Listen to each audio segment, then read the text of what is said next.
welcome to my channel. Subscribe, listen, and enjoy my stories every day.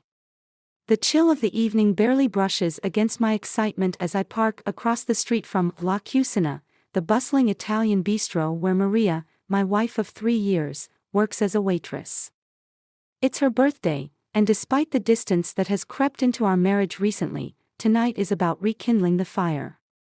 The bouquet of red roses in my hand is fragrant and lush, and the velvet box in my pocket holds a necklace delicate and expensive, a testament to my intentions. Stepping into the warmly lit restaurant, I scan the room for Maria's familiar smile, the one that first caught my heart.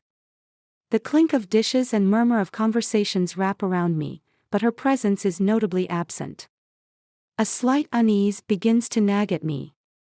Looking for Maria, the hostess, a young woman with a name tag that reads Jenny, asks, noticing my wandering eyes. Yes, it's her birthday. I wanted to surprise her. I reply, my voice hiding the ripple of worry. Oh, she took her break just a bit ago. Might be out back or in the lockers, Jenny suggests with a hesitant smile. Thanks, I mumble, feeling the first threads of disappointment weave into the evening. Choosing to wait, I head towards the restroom, perhaps to gather my thoughts or just to kill time. As I push open the door, the muted reality of the restaurant falls away, replaced by the stark, antiseptic brightness of the bathroom.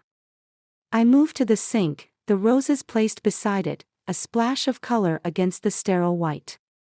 That's when I hear it, a moan, soft and unmistakable, slipping through the cracks of the stall at the far end. My heart stalls, my hands clench the edge of the sink. Another moan, louder, and a voice, undeniably Maria's, breathes out, "Come again, honey. This is the best birthday present I've ever gotten." The air thickens with betrayal, each word a hammer to my chest. Rage kindles within me, a fierce, fiery sense of injustice. I stand frozen, the floral scent of roses suddenly suffocating. Another man's laughter follows, low and intimate, through that thin partition. The door creaks as someone exits, and I'm alone with the echo of my wife's pleasure. Resentment squeezes my heart, anger coursing through my veins like wildfire. I grab the roses and the necklace, the symbols of a love I thought we shared, and storm out without a backward glance. Outside, the night air hits me, a cold slap against my heated face. I'm not just going to let this go, I whisper to the empty street, a vow to myself more than anyone else. I'm gonna get back at them. My mind races with plans, dark and twisted paths previously unthought of. And that's what happened next. As I drive away, the pieces of a reckless plan start to assemble themselves in my mind. Tonight was meant to be a celebration of our love, but now, it marks the beginning of something entirely different. The intrigue of my next moves forms the shadows that dance just out of sight, each one a promise of retribution. This night, the course of my life shifts, driven by the raw, untamed emotions of a heart scorned. Whatever comes next, one thing is certain, it begins with the unseen fallout of a birthday surprise gone terribly wrong. The night is deep and endless as I pull into a dimly lit bar a few blocks from our apartment. The neon sign flickers, a weak heartbeat against the darkness. Inside, the ambience is one of forgotten sorrows and lingering hopes. I find a spot at the end of the bar, the roses and the necklace now feeling like weights in my hands. "Mate, you look like hell," a voice gruff with the smoke of many long nights speaks beside me. I turn to see a man, about 50, his face etched with lines of experience, eyes sharp and assessing. "I've had better nights," I reply, my voice rough with the remnants of betrayal. The bartender, a wiry woman with an easy smile, slides a drink towards me. "On the house," she says, her eyes flickering to the roses. "Looks like you need it more than most tonight." "Thanks," I mutter, taking a long sip, the burn of the alcohol less than the scald of my thoughts. "What's her name?" the man beside me asks after a pause, nodding towards the bouquet. "Maria," I say, the name a blade in my mouth. Ah, Maria, he sighs, shaking his head. She the reason for the roses and that face? I nod, a lump forming in my throat as I set the necklace on the counter, its sparkle mocking under the dim lights. It was supposed to be a birthday surprise. Instead, I got the surprise. Cheating, huh? His voice is sympathetic, but his eyes are calculating. Tough break. What's your plan? I glance at him, suspicion narrowing my eyes. Why do you care? Let's just say I've been where you are. The name's Jack. And sometimes, making things right needs an extra set of hands. Something about Jack's demeanor suggests he's not just a casual conversationalist. He has the air of someone who's played the game and knows the rules, perhaps even bent them to his favor. Making things right, I echo, considering his words. Yeah, I want to make things right. Jack nods, leaning closer. Listen, if you're thinking of payback, you need to be smart about it. Emotional reactions can get you in deeper trouble. Plan it out. Maybe even get some proof if you can. Nothing like a bit of leverage to soothe a wounded heart. The idea plants itself in my mind, growing rapidly. Proof, I repeat. Yeah, proof would change the game. Got friends you trust? Jack inquires, sipping his drink. A couple, I admit, thinking of my longtime friend, Alex, who's always had my back. Good. Get them on board. Sometimes it's not just about confronting them. It's about revealing the truth to everyone who matters, her friends, her family, her boss. The thought of exposing Maria's betrayal so publicly sends a shiver through me. It's not just about revenge, it's about reclaiming my dignity, showing I'm not a fool. Thanks, Jack, I say, feeling a plan begin to form. I think I need to make a few calls. Smart man, he nods, pushing off from the bar. Just remember, kid, keep it legal. Revenge feels sweet, but freedom tastes better. I watch him go, the mysterious ally in my unfolding drama, and pull out my phone. It's time to rally the troops, to craft a strategy that will reveal the truth in a way that Maria never sees coming. This night, the seeds of a deeper plot are sown, with new allies and old friends drawn into the fray. The game has changed, and I am no longer just a betrayed husband, I am a strategist in a war of hearts. The morning light is unforgiving as I dial Alex's number, my hand steady despite the storm brewing inside me. The phone rings twice before a sleepy voice answers. Man, it's early. What's up? Alex mumbles, his voice heavy with sleep. It's Maria. I found out she's cheating on me, I say without preamble, the words tasting bitter. There's a pause, then a sharp intake of breath. What? When? How did you find out? Last night, I reply, my voice hard as flint. Heard her in the bathroom at her workplace. I need your help, Alex. You got it, bro. What's the plan? We gather evidence. I want everyone to see her true colors, I state, the plan taking shape in my mind. Can you get over here? Give me 30 minutes, Alex says, already sounding more awake. Thanks, man, I say, hanging up. The next call is to Jenna, another close friend who's always had a knack for digging up information. Hey, Jenna, it's me. I need a favor. It's about Maria. By noon, Alex and Jenna are in my living room, laptops open, phones at the ready. Jenna's fingers fly over her keyboard as she breaks into a series of focused tasks. I can check social media, emails, public records. Anything that could lead us to this guy she's with, Jenna offers, her eyes sharp behind her glasses. And I'll hit the streets, Alex adds, cracking his knuckles. Talk to some folks at La Cucina, see if they've noticed anything odd. The room buzzes with energy, a command center for a mission none of us wanted but all are committed to seeing through. As they work, I pace, each step a beat in a war drum, my mind racing with scenarios. Jenna's voice cuts through my thoughts. Got something here. Looks like Maria's been tagged in a few photos recently at some club, always with the same guy. Not great in terms of proof, but it's a start. Can you get names? Anything? I ask, leaning over her shoulder to look at the screen.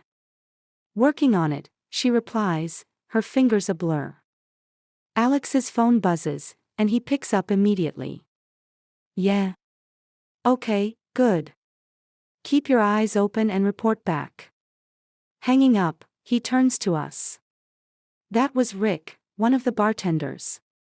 He's seen Maria getting cozy with some guy from the kitchen a couple of times. Seems like our mystery man works with her. The pieces of the puzzle are falling into place, each one a cold, hard slab of reality. My heart hardens with each new revelation, the image of Maria, the woman I married, blurring and twisting into someone I no longer recognize. We need solid evidence, photos, videos, anything, I say, my voice firm. Let's expose the truth publicly. It's the only way to make them feel even a fraction of what I felt. Jenna nods, already typing up a new search, while Alex prepares to go back out, his determination mirrored in his tight jaw. As the day turns into evening, our trio doesn't falter, fueled by a shared sense of justice. We are no longer just friends, we are allies bound by a cause that is as painful as it is necessary. This night, as I lay plans with precision, I realize the depth of the network I have activated.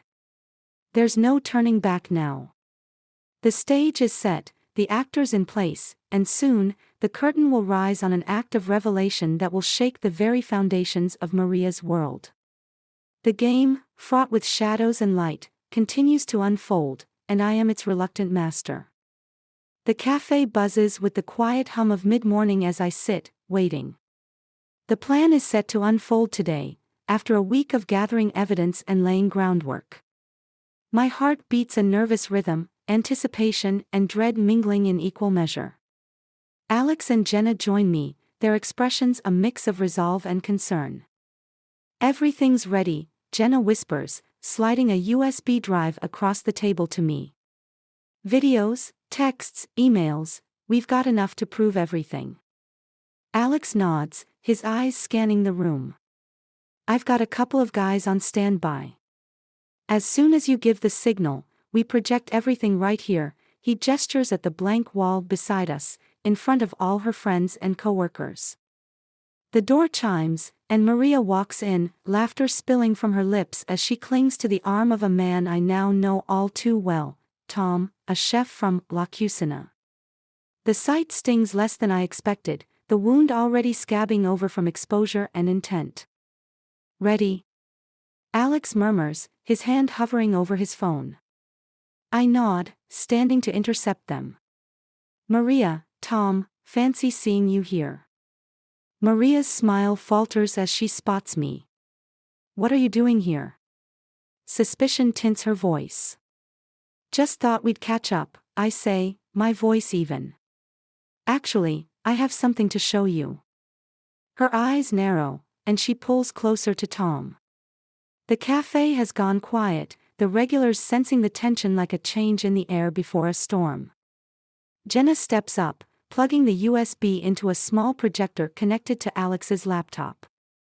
The wall lights up, and the first image freezes everyone, Maria and Tom, far too close in a dimly lit corner of a club.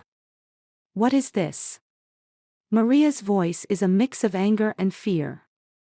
The truth, I say simply. About you and Tom. About all the lies. The slideshow continues, each image and message casting a harsher light on her betrayal. Whispers fill the cafe, the audience growing with each passing second as texts and calls invite more spectators to the unfolding drama. Maria turns to face me, her face pale, eyes wide. How could you do this? Here, in front of everyone. How could I? My laugh is hollow. How could you, Maria? Did you think about, how could you, every time you lied to my face? Tom, looking like he'd rather be anywhere else but here, tries to pull Maria away. Let's just go, he mutters. No, Maria says, her voice breaking. I need to fix this. She turns to me, tears starting to form. I'm sorry. I was going to tell you. It's just. Just what? I interrupt, my patience frayed. Fun. Convenient. No, she whispers. It's not just an affair. I'm pregnant, Tom's the father. The room stills, silence a thick blanket. The revelation hits harder than anything else today. Jenna pauses the images, and Alex looks at me, uncertainty flashing in his eyes. I didn't know how to tell you. I thought I could figure it out before it all came crashing down, Maria continues, her voice a desperate plea. I stare at her, the complexity of my emotions rendering me speechless. Betrayal, pain, loss, a tangled web I no longer know how to untangle. Is this true? I ask Tom, who nods, his face grim. I'm sorry, man. We never wanted to hurt you. The apology, sincere though it might be, doesn't suit the raw edges of my heart. Yet, standing here, the weight of revenge suddenly feels hollow. I hope he's worth it, I say, my voice low, turning away from the wreckage. I'm done. As I walk out, the murmur resumes, the cafe a hive of shocked faces and whispered speculations. Outside, the air is crisp, the sun too bright. My phone buzzes, Jenna, probably, but I silence it. Today, I set out to expose the truth, to seek revenge. But as I walk down the street, away from the cafe, from Maria, from a life I thought I knew, I realize some victories are hollow, and the best revenge might just be to walk away and start anew. The final curtain on a drama too painful to sustain, leaving space for whatever comes next.